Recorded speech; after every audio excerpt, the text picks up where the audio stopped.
बचन बाबूजी महाराज भाग चौथा, बचन नंबर 5। आगरा 13 जनवरी सन 1939। प्रसादी की महिमा और जरूरत। पीक दान ले पीक करावे, फिर सब पीक आप पी जावे। जब ये कड़ी लिखी गई थी उस वक्त और बाद में भी चंद आदमियों ने स्वामी जी महाराज से अर्ज किया कि इस कड़ी को बानी में से निकाल दिया जावे। स्वामी जी महाराज ने फरमाया कि नहीं, ये कड़ी नहीं निकाली जाएगी, ये बानी में रहेगी। बात यह है कि जब तक तन और मन के घाट के अंतर में न जावे प्रसादी में रस नहीं आ सकता और न उसका प्रकट फल और असर मालूम पड़ सकता है। जहां तक तन और मन का रस और संबंध है वहां तक प्रसादी स्थूल और मादी चीज ही नजर आती है, और अगर बिल्कुल ही तन व मन के घाट पर हो और कुछ भी सूरत नहीं जागी हो तो प्रसादी और उलिस से नफरत होगी। अगर तन और मन के घाट से किसी कदर न्यारे और अलग होकर संतों की प्रसादी और उलिस ली जावे तो उसमें रस आवेगा और चित्त हर्षित होगा और उसके असर की भी खबर पड़ेगी। जो सूरत के घाट पर पहुंचा है और जिसको कुछ प्रेम पैदा हुआ है वह संत साध महात्माओं की प्रसादी और उलिस लेकर हर्षित होगा। उसी के दिल में उसके लिए भाव होगा और उसी को वह प्रिय लगेंगे। जिसके अंतर में प्रेम की धार नहीं उठती वो प्रसादी में कैसे रस और हर्ष ले सकता है। जब चैतन्य धार से चैतन्य धार मिलती है तब रस आता है। संतों की प्रसादी और उलिस के अंतर में जो चैतन्य का अंग मौजूद है और जिस चैतन्य की धार का वो बाहरी फुजला है, इस असलियत पर जिसकी नजर जाती है वो प्रसादी लेकर हर्षित होता है। स्थूल मादी और मल रूप अज्जा जिनका ताल्लुक तन और मन से है उनका रस वह नहीं लेता है और न उनमें रस है। उनकी तरफ तो उसकी तवज्जह और ख्याल ही नहीं जाता, वह तो बाहर में पड़ी रहती है। उसके अंतर में जो चैतन्य और प्रेम की अंश है उसको वो देखता है और उसका रस लेता है और बड़ा मगन व हर्षित होता है। ऐसी मिसालें यहाँ मौजूद हैं और उनमें सब बरत रहे हैं कि गलीज से गलीज गिलाजत और मद से निगाह हट जाती है, हटकर उसी में रस और मजा लेते हैं। माता और बच्चे को परस्पर मोह है और जब दोनों की मोह की धारों का योग होता है तब रस और मजा मिलता है और उस वक्त मल और गिलाजत की तरफ से निगाह हट जाती है।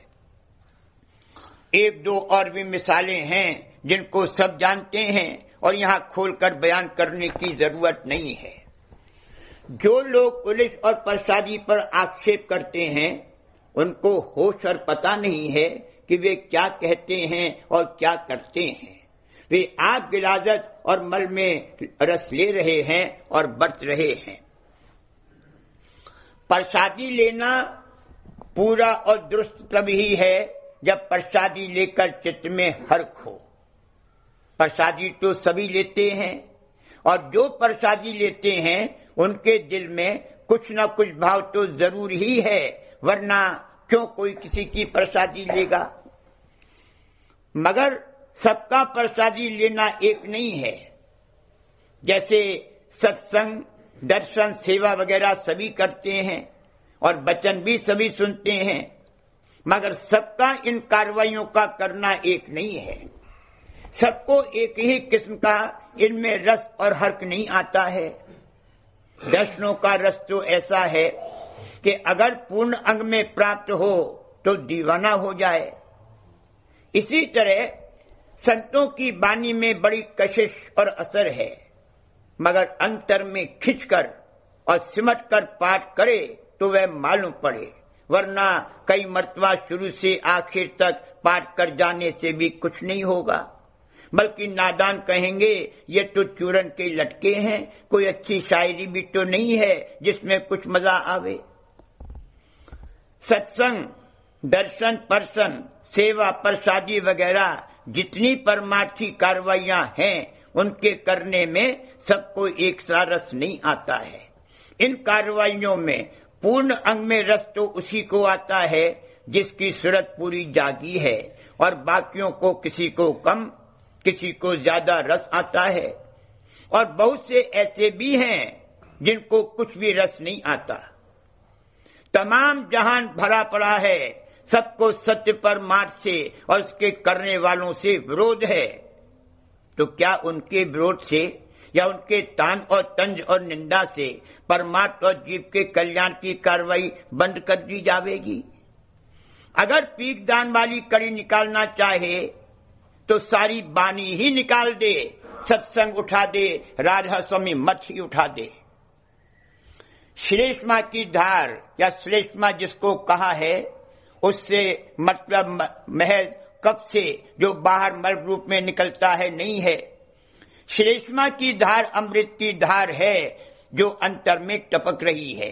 उसी से इस जिस्म की परवरिश होती है, उसी की शीतलता से ये जिस्म कायम है। अगर वह ना आए तो जिस्म जिंदा नहीं रहेगा। जिस्म में पेट में इस कदर अग्नि है कि वो जिस्म को जलाकर भस्म कर देने के लिए काफी है। इस अग्नि को शांत किए हुए रखने वाली श्लेष्मा की धार है, जो उस जगह से आ रही है जहां से इस जिस्म यानी पिंड का ताल्लुक है। जहां से 3 गुण की उत्पत्ति हुई है, उसके नीचे से श्लेष्मा की धार है। नाड़ियों आदि में होकर आते आते बाहर आकर इसका कफ रूप हो गया है, मगर अंतर में इसके श्लेष्मा का अंग मौजूद है।